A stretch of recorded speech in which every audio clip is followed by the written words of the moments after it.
As a high school math teacher at Bellevue East High School, Chad Mustard often scribbles on a whiteboard explaining fractions and formulas.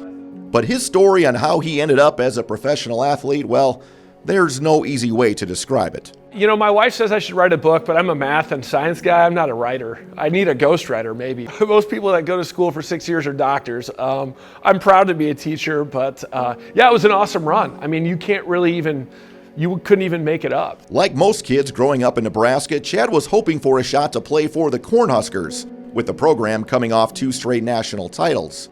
But as he realized that dream wasn't going to become reality, it was time to explore some other options. I actually turned down Wayne State's Greg McDermott, and he had just left North Dakota. So when he found out that I turned his scholarship offer down waiting for football, and then he found out that I wasn't going to play football, so he called Rich Glass and said, hey, we got this kid down here, you should recruit him. He had a scholarship late in April and came up on a visit Monday, played with the guys. Just kind of felt like home from the very beginning. Not a traditional recruiting story, but it worked out. We knew kind of who he was, a kid from Nebraska. And I remember we were walking down the hallway, and I can't remember who it was. One of our teammates said, I thought the football team was at a different dorm room because he was so large. Mustard was a major contributor on the court all 4 years at North Dakota and was a load to handle inside. Every year we improved our record. We got to the NCAA tournament our last year, won a tournament game, and that's an experience not a lot of guys get to have. But when his basketball career concluded, Mustard got the itch to put the pads back on. After speaking with some of the football coaches, an opportunity was there. I think our offensive coordinator on the football team, he's like, you know, if you want to play football when you're done, you could actually play 2 more years. And so that kind of got me thinking. When he did tell us that, we were kind of scratching our heads at first. Are you sure you want to do this? But you know, he has the physical abilities, he had the tenacity and the personality to play at that level. So Mustard joined the North Dakota football team in the spring of 2000 as a tight end.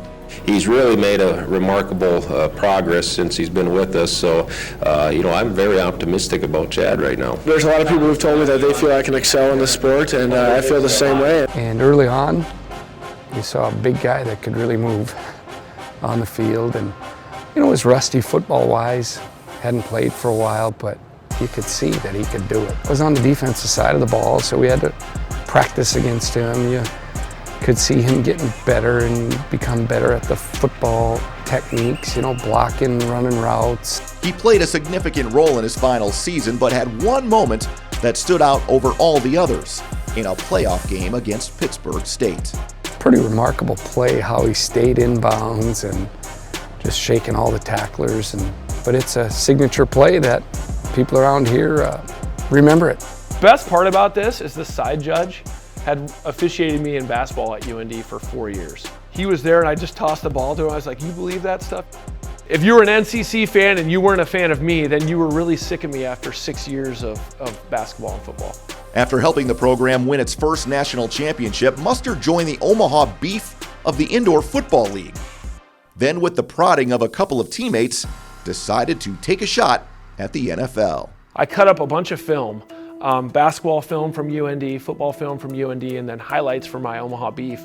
And I literally spent $100 on postage and VHS tapes in 2002, and I sent one out to every NFL team. I was actually student teaching, finally finishing my degree at Omaha North, and I got a call from the Steelers. And I went and worked out. I wasn't really in great shape. I was teaching. I'd played indoor football. I was bouncing at a bar to make money. And they're like, okay, you're not in shape, but we liked what we saw. 2 weeks later, Mustard also worked out for the Browns and was signed to the practice squad. A couple months later, he got sent to NFL Europe to play with the Rhine Fire, competing in the World Bowl before coming back to play 2 more seasons in Cleveland. Yeah, I bounced around, played about 20 games in Cleveland, and then hurt my foot, and I thought maybe it was done then. Got a call from my agent in October. I worked out in Denver, and they wanted to sign me to a future contract. So I signed in January. In 2006, Mustard made the opening day roster of the Broncos and started 4 games. He would be active in 12 more the following season, including the finale against some guys he knew pretty well.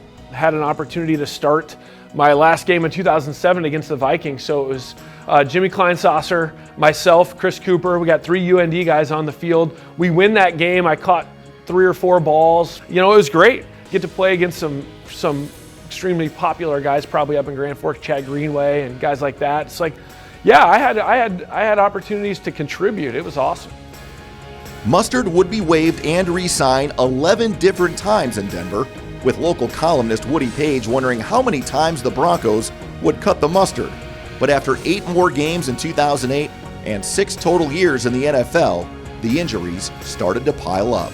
And when you're a 31-year-old journeyman in the NFL and you need to have another major surgery that's probably going to keep you out another season, it's just like, when's enough?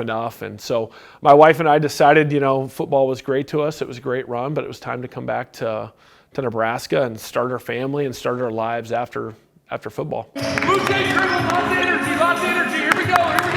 He taught and coached around the Omaha area for a few years before landing his first head coaching job with the Chieftains in 2014, bringing his life lessons to the next generation. This opportunity at Bellevue East came up, 8 years ago. This is my 9th year. Opportunity to be a head coach. A little bit older for a first-time head coach, but I had, you know, with my football career, I was like, it's time. Make a decision, go or kick, right? I've loved my time here. He understands there's a whole lot more to coaching than just teaching the game. It's awesome to see him have a positive effect on young people, because I think he's a special individual. Go!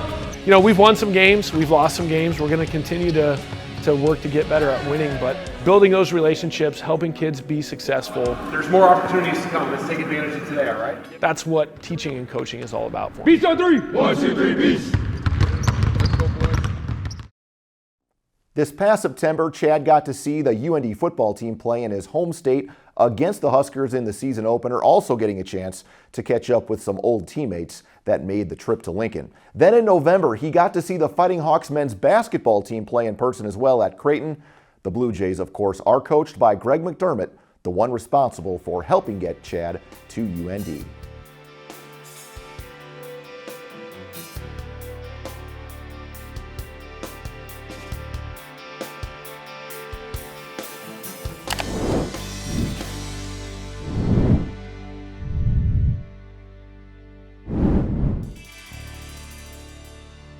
This has been Midco Sports Magazine, presented by Build Your Base with Beef Sports Nutrition and Training Program.